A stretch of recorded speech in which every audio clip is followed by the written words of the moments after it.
Praise the lord friends, I hope you all fine. प्रभु आप सभी को बहुत आशीष दें। और आज से हमारा जो है नया सैबथ स्कूल स्टार्ट हो रहा है और इसका शीर्षक है महान विवाद, और इसे इंग्लिश में कहते हैं द ग्रेट कंट्रोवर्सी। और ग्रेट कंट्रोवर्सी जो है, इसके थ्रू हम जान पाएंगे कि पाप का जो जन्म है वो कहाँ हुआ। क्या वो अदन की वाटिका में शुरू हुआ, या उससे भी पहले जो है पाप की उत्पत्ति हुई स्वर्ग में, और स्वर्ग से जो है पाप की उत्पत्ति हुई, और किस तरह से जो है परमेश्वर ने जो है इस महान विवाद को ख़त्म करने के लिए जो है बहुत ही संघर्ष पूर्वक जो है चीज़ें जो है एक प्रोसेस है जिसे शुरू किया गया है और मनुष्य की उत्पत्ति हुई है। और हम देखते हैं कि एक नई पृथ्वी और नए जो है नई सृष्टि की दोबारा से जो है परमेश्वर चाहता है कि वो रचना हो और जिसमें पाप ना हो। तो हम इसमें पढ़ेंगे महान कंट्रोवर्सी, महान द ग्रेट कंट्रोवर्सी, महान विवाद में हम पढ़ेंगे। और इसके बारे में हम कुछ जो है हम पहले से जो है कुछ जानने की कोशिश करते हैं जो कि हमारी बुक में दी है। और ये भूमिका है कि हम समझ पाएँ कि जो ग्रेट कंट्रोवर्सी है वो क्या है, और वो स्वर्ग में जो है क्यों उत्पन्न हुई कंट्रोवर्सी, एक पाप की उत्पत्ति क्यों हुई, और उसको उत्पत्ति उसकी शुरुआत करने के लिए जो है कौन जो है रिस्पॉन्सिबल है, किसने ये शुरुआत की। तो इसमें हम जानेंगे। इसमें लिखा है, यदि पूछा जाए पूरी बाइबल में केंद्रीय विषय क्या है, आप कैसे प्रतिक्रिया देंगे। यीशु, उद्धार की योजना और क्रूस, तीन चीज़ें हैं। प्रभु यीशु मसीह, उद्धार की योजना जो कि परमेश्वर ने जो है मनुष्य जाति को पाप से बचाने के लिए की, और क्रूस पर प्रभु यीशु मसीह का बलिदान। तीन चीज़ें जो हैं जो पूरे सेल्वेशन के लिए ज़रूरी हैं मनुष्य जाति के लिए। और बाइबल बताती है कि मनुष्य की उत्पत्ति से भी पहले प्रभु यीशु मसीह के जो है घात की जो है योजना बनाई जा चुकी थी, और ये इसलिए बनाई थी कि ये पाप की समाप्ति के लिए ये ज़रूरी था। तो तीन ही जो है तीन चीज़ों के बारे में पूरी बाइबल जो है बताती है। और जब प्रभु यीशु मसीह नहीं पैदा हुए थे तब भी जो है प्रभु यीशु मसीह के जो है जन्म की जो है भविष्यवाणियाँ की यशायाह भविष्यद्वक्ता ने जो है 700 साल पहले प्रभु यीशु मसीह के जन्म से पहले ही ये भविष्यवाणी की थी कि जो है परमेश्वर जो है इस संसार में पैदा होंगे और वो जो है मारा जाएगा, कुचला जाएगा, जिससे कि मानव जाति उद्धार पा सके। तो प्रभु यीशु मसीह, उद्धार की योजना और क्रूस, ये तीनों चीज़ें जो हैं बिल्कुल ये इन तीनों चीज़ों को ही जो है समस्त बाइबल में जो है केंद्र बनाया गया है। और जब हम इसे थोरोली समझते हैं, उत्पत्ति फिर उसके बाद बाकी जो और किताबें हैं उसमें जब हम पढ़ते हैं तो हम देखते हैं पूरा नया नियम जब यीशु मसीह का जन्म हो चुका था उसके बाद की जो सारी चीज़ें हैं जो उनके प्रेरित हैं, उन्होंने भी प्रभु यीशु मसीह और उद्धार की योजना को लोगों के सामने प्रकट किया। और यही सुसमाचार आज मनुष्य जाति के लिए है। मनुष्य जाति के पास एक ही आशा है कि वो प्रभु यीशु मसीह में उद्धार पा सकता है। तो उद्धार की योजना जो है वो पृथ्वी के ऊपर मनुष्य जाति, या हम कह सकते हैं सृष्टि की रचना से पहले ही जो है उद्धार की योजना परमेश्वर ने बना ली थी। इसके बारे में हम इसमें पढ़ते हैं तीनों ही चीज़ें, यीशु, उद्धार की योजना, क्रूस, ये तीन महत्वपूर्ण विषय और भी अधिक व्यापक विषय के विपरीत सामने आते हैं। महान विवाद, यह विषय बाइबल में उत्पत्ति की पुस्तक से लेकर प्रकाशित वाक्य की पुस्तक तक व्याप्त है। लूसीफर का परमेश्वर के प्रति विद्रोह के कारण स्वर्ग में बड़ा विवाद शुरू हुआ। इस ब्रह्मांडीय संघर्ष के केंद्र में परमेश्वर के प्रेम का मुद्दा है।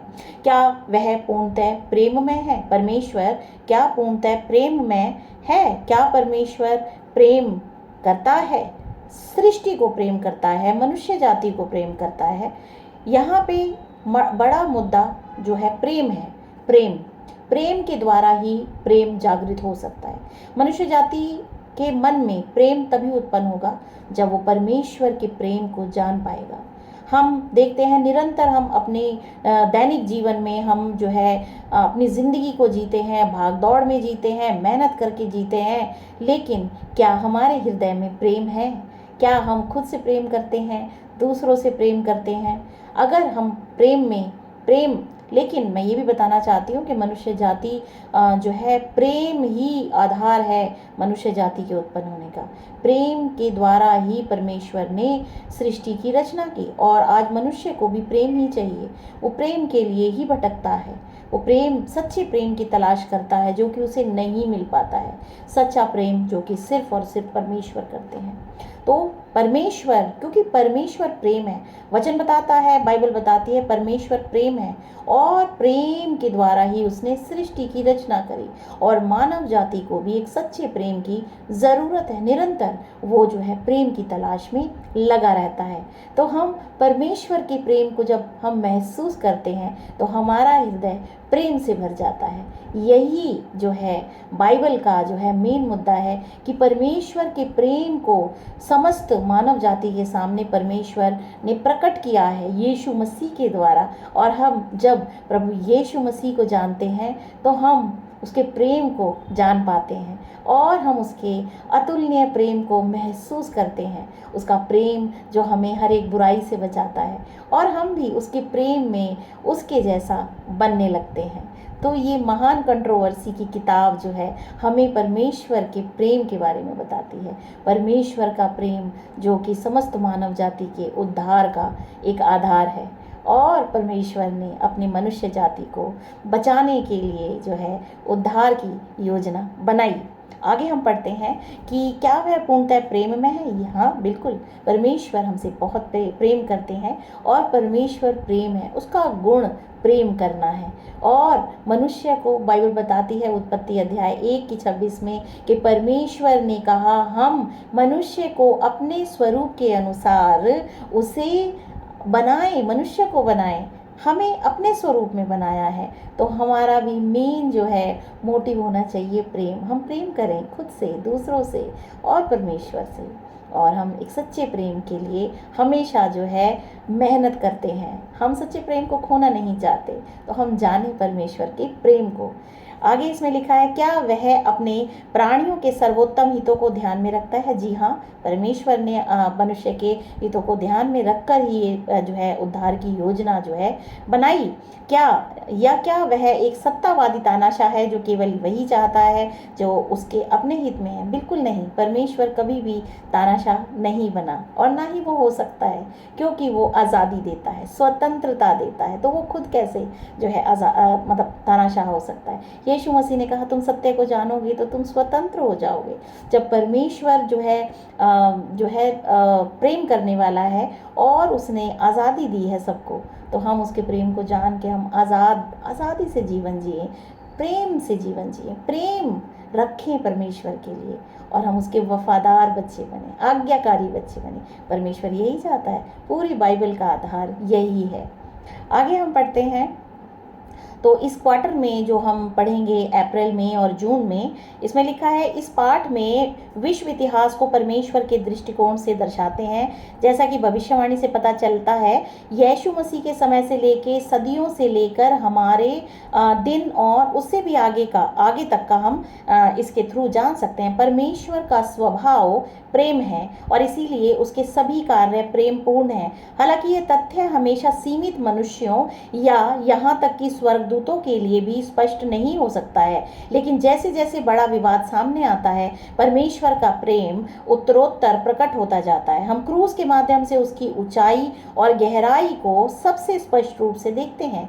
कलवरी में परमेश्वर का प्रेम पूरे ब्रह्मांड के सामने प्रदर्शित हुआ जब प्रभु यीशु मसीह ने जो है क्रूस पर बलिदान दिया। इससे हम जान पाए कि परमेश्वर हमसे प्रेम करते हैं। हमारे पापों की सजा उसने अपने ऊपर ले ली और समस्त ब्रह्मांड के सामने परमेश्वर का प्रेम प्रदर्शित किया गया जब यीशु मसीह ने मानवता को छुड़ाने के लिए अपना जीवन न्यौछावर कर दिया और शैतान की अंतिम हार सुनिश्चित हो गई। फिर भी लड़ाई जारी है। शैतान ने क्रूस पर यीशु को नष्ट करने की कोशिश की और सदियों से हम देखते हैं कि परमेश्वर के लोगों को वो नष्ट करता आया है। हालांकि शैतान ने मसीह के चर्च पर बुरी तरह से अत्याचार किया है और लाखों लोगों का कत्लेआम किया है। हम देखते हैं जब प्रभु यीशु मसीह स्वर्ग चले गए, उसके बाद प्रभु यीशु मसीह के प्रचार के ऊपर बहुत बहुत कत्लेआम, बहुत उनके सभी प्रेरितों की जो है क्यों हत्या की गई और उनकी इस सुसमाचार को जो है दबाया गया। लेकिन जो है परमेश्वर का वचन और भी तेजी से इस पृथ्वी के ऊपर फैला। परमेश्वर हमेशा अपने लोगों के साथ मौजूद रहा और उन्हें कभी जो है वो नहीं छोड़ेगा, ये परमेश्वर का वचन बताता है। तो इस क्वार्टर में हम देखेंगे कि स्वर्ग में विद्रोह से शुरू होने वाले महान विवाद के प्रमुख घटनाक्रमों का पता लगाएंगे। हम मसीह और शैतान के बीच संघर्ष के मुख्य मुद्दों का पता लगाएंगे। हम भयंकर क्लेश के बावजूद बोल्डनेस के अदम्य साहस को देखेंगे और सुधारकों की यातना, जंजीरों, काट और शहादत के बावजूद भी बाइबल की सच्चाई का पालन करने के दृढ़ संकल्प को देखेंगे। मनुष्य जाति को दृढ़ संकल्प लेना चाहिए कि वो अच्छाई में चलेगा, कभी भी बुराई का वो साथ नहीं दे सकता।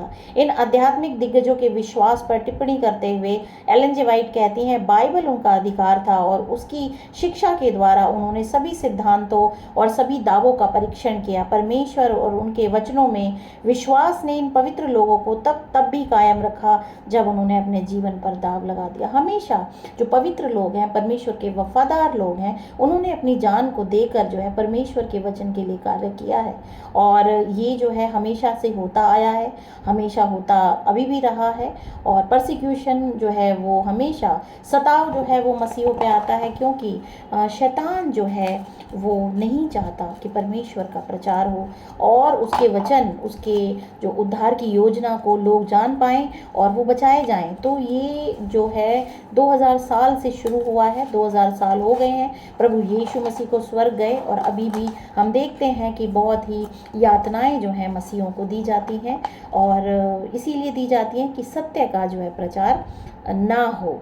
आगे इसमें लिखा है कि सुधार ने सत्य की एक मशाल जलाई जो अभी भी चमकती है। पवित्र शास्त्र में सुधारकों की आधारभूत आशा और विश्वास के द्वारा अनुग्रह से मुक्ति के उनके दृढ़ आश्वासन ने एडवेंट आंदोलन के उदय का मार्ग प्रशस्त किया, जिसका समर्थन विलियम मिलर और दुनिया भर के कई अन्य लोगों ने किया है। हमेशा ही परमेश्वर ने एक तरीका निकाला है अब उसके कार्य को करने के लिए।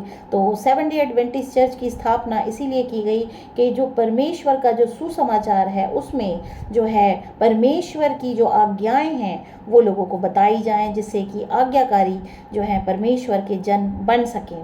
विश्वास और प्रभु यीशु मसीह पे विश्वास और परमेश्वर की आज्ञाकारिता, ये दोनों ही हमारे लिए बहुत ज़रूरी हैं और यही हमारे स्वर्ग जाने का आधार है।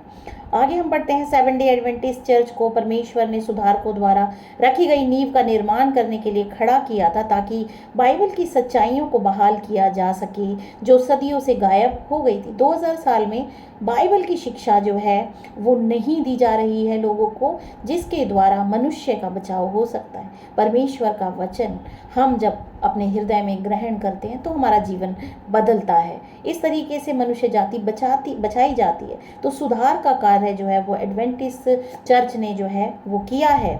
यहाँ लिखा है ताकि बाइबल की सच्चाइयों को बहाल किया जा सके, ताकि बाइबल की सच्चाइयों को मनुष्य जाति के सामने रखा जा सके जो सदियों से गायब हो गई थी। इसके मिशन का केंद्र प्रकाशित वाक्य अध्याय 14 में जो 3 स्वर्गदूतों का मैसेज है कि परमेश्वर से डरो, उसकी महिमा करो, क्योंकि उसके न्याय करने का दिन आ पहुंचा है, और उसकी महिमा करो जिसने कि उसका भजन करो जिसने समुद्र, आकाश और स्वर्ग और जल के सोते बनाए। और इसमें हम देखते हैं कि 3 स्वर्गदूतों के संदेशों की घोषणा करना है जो जल्द ही अंत में होने वाली दुनिया के लिए परमेश्वर की अंतिम चेतावनी है। यह उद्घोषणा शैतान के क्रोध को भड़काती है, जिसे प्रेरित यूहन्ना ने अजगर के रूप में चित्रित किया है। तब अजगर स्त्री पर क्रोधित हुआ और उसकी शेष संतान से जो परमेश्वर की आज्ञाओं को मानते और यीशु की गवाही देने पर स्थिर थे, लड़ने को गया। हम महान विवाद की अंतिम घटनाओं का भी अध्ययन करेंगे, जिसमें नरक की सभी रियासतों और शक्तियों पर परमेश्वर के प्रेम की विजय भी शामिल है, जो नए स्वर्ग और एक नई पृथ्वी के निर्माण की शुरुआत करती है। हालांकि इस त्रिमास के पाठों का आधार बाइबल है, हम इस जबरदस्त विषय का अध्ययन करने में अपनी विषयगत रूपरेखा के रूप में एलन जी वाइट की पुस्तक द ग्रेट कंट्रोवर्सी का उपयोग करेंगे। जिन अध्यायों पर प्रत्येक पाठ आधारित है, उन्हें आगे के अध्ययन और साझा करने के लिए एक सह पुस्तक के रूप में उपयोग करने की सुविधा के लिए नोट किया गया है, ताकि हम सभी मसीह के प्रेम को, जो ज्ञान से परे है, पूरी तरह से जान सकें, परमेश्वर के ज्ञान को हम जान सकें। और इस तरीके से हम जो है परमेश्वर के वचन में हम बढ़ पाएंगे और हम जो है अपने आप को बचा पाएंगे। प्रभु आपको आशीष दें। आमीन।